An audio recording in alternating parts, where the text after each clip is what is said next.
Guys, the NBA is back, and a lot of questions are arising on what the NBA is going to look like. But also the teams. Who is going to be the best team in 5 years? Who's gonna have the possible Cinderella story? There's no real way of telling, but we'll give it our best guess after the intro.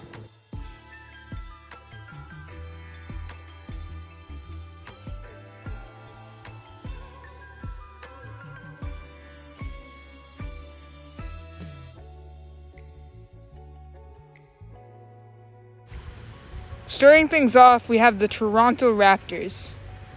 Now, the Raptors have the craziest story. If we look back, last year when they won the finals, they lost who everyone thought carried them, who was Kawhi Leonard. But they have had an amazing season this year, and it's all led by one man, Pascal Siakam, who has turned it up and turned into an amazing player. He has been unstoppable. He's been playing out of his mind this season. And I have no words for this success because it takes so much mentality for this to happen like this, Carl Anthony Towns couldn't do it. Andrew Wiggins couldn't do it. And you look at it, they've really had that winning mentality. And I cannot believe that without a superstar, a defining superstar, they've been able to do this. Their record is amazing. 49-19 for a team that is all pretty balanced. That's pretty good. On the road, they've had a better record. And in the Atlantic, it's not looking great. But that's all right. A possible roster that I would like to see is led by Kyle Lowry, but you have some other players to stretch the floor, and Pascal and Miles Turner, two very normal post players that can bring Kyle what he needs. But really, what I would think would be better for him is if they traded Kyle and a few assets for Ja, and then they can get a more modern team in starting five to really just give them the best odds of winning a championship. Now, obviously, Kyle Lowry, he's not a traditional. He's more of a traditional point guard. He's not really too fitting in the league anymore, but he's definitely proved that you can play an old style of basketball in a new style league. So that's awesome. Shout out to Kyle. But really, I think that Ja is better because he's the much better perimeter scorer. We've seen it since he was in college. He's really always looking for the open man. That always comes from beyond the arc. If these things can happen, they are definitely capable of winning the Larry O'Brien Trophy in the future. Second, we have the Clippers. Now, the Clippers, they've kind of slowed down a little bit here, but they are still contenders. They have a lot of underrated, young cores here, and led by Kawhi, who could get traded for Luka.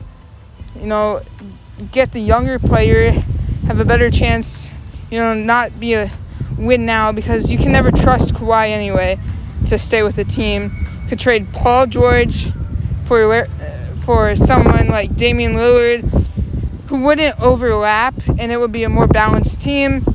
Then you could maybe get someone like Stephen Curry or Chris Paul, but that's a bit of a stretch. All in all, this is a championship team, and I am looking forward to see what they do in the future.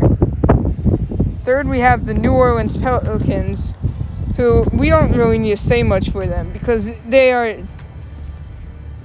in such good position to really turn this team around, with their young core. It's going to take some time, But if they get the right pieces in, like Shai Gilgeous-Alexander, running shooting guard, who's going to be a star someday.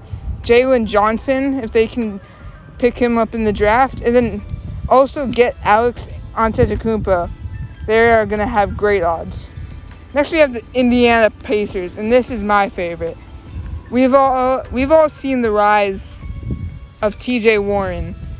He has been playing out of his mind. No one really knew he was capable of this, but it's always been there.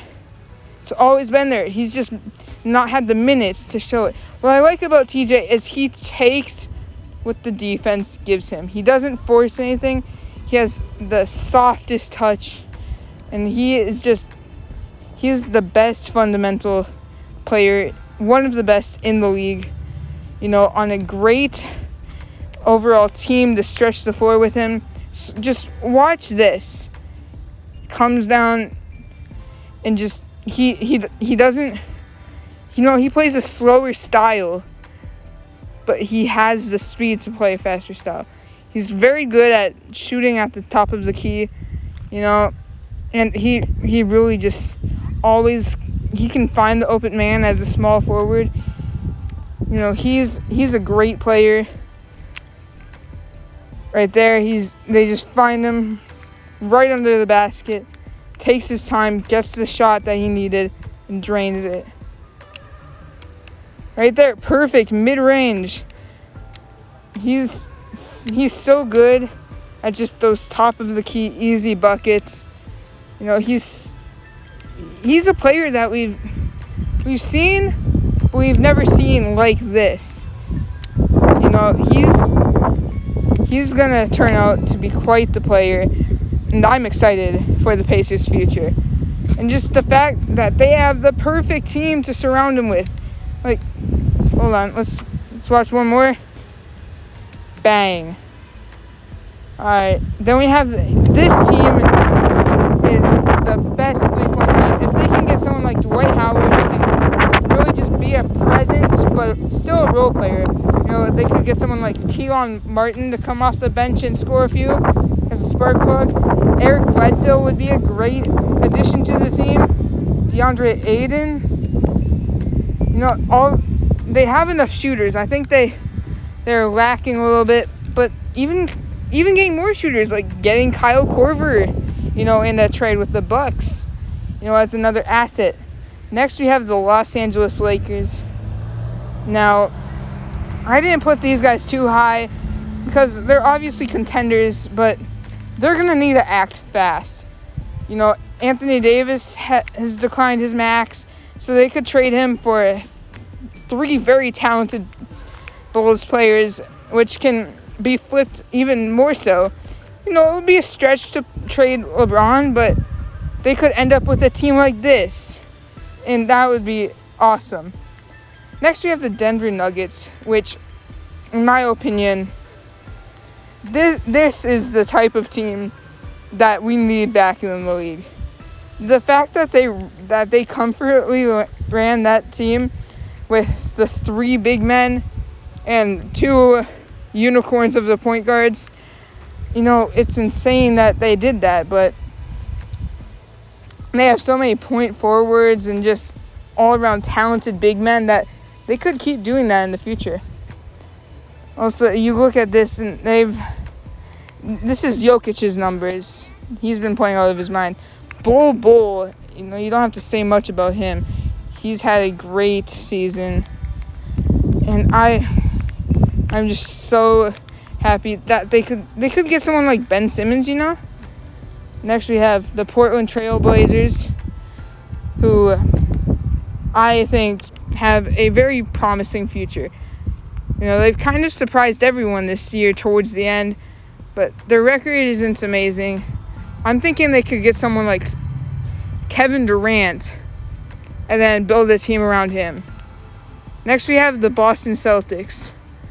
Now, Boston, I'm really having high hopes for this team.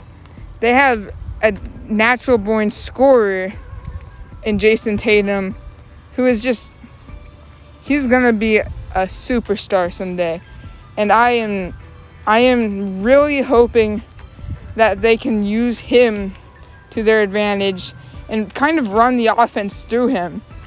You know, offense.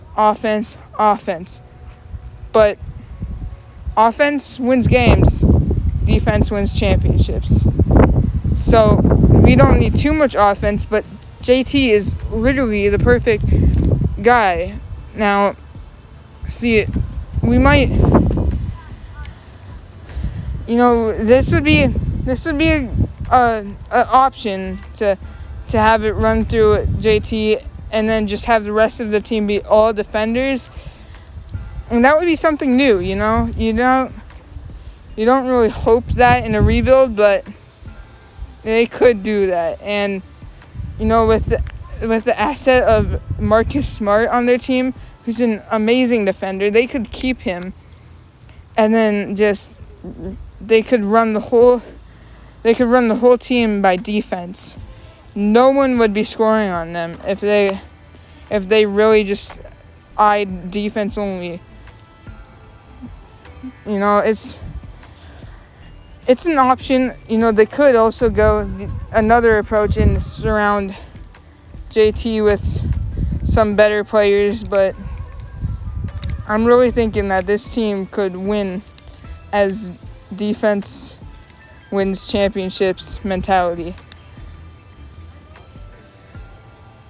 So the team that I kind of made for them was Patrick Beverley at point guard, Marcus Smart at shooting guard, 3-and-D Rocco at small forward, and Rudy Gobert in the post, with Jason Tatum running the entire offense.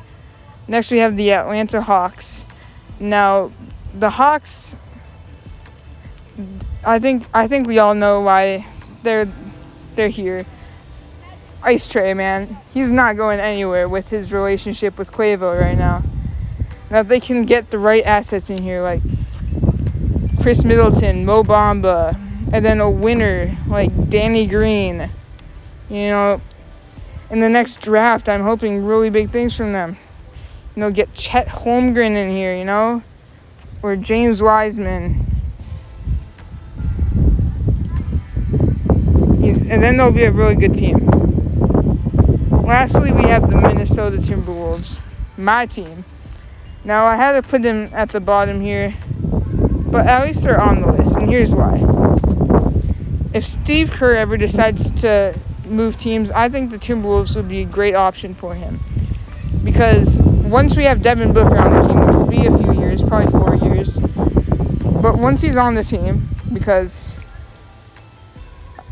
he's getting on the team if everything goes right, we could get a big trade, like put these three people, Amari Spellman, and get Blake Griffin or Kristaps Porzingis. But if we keep running the offense through Ryan Saunders, which hopefully we don't have to, but we can't run a 9-man rotation, you know. We're going to have to get some really, really, really solid role players, better than the ones we have. You know, I'm going to put a list of some people right here, but yes, this is what we need. And then have a winner like Danny Green, and we are good to go.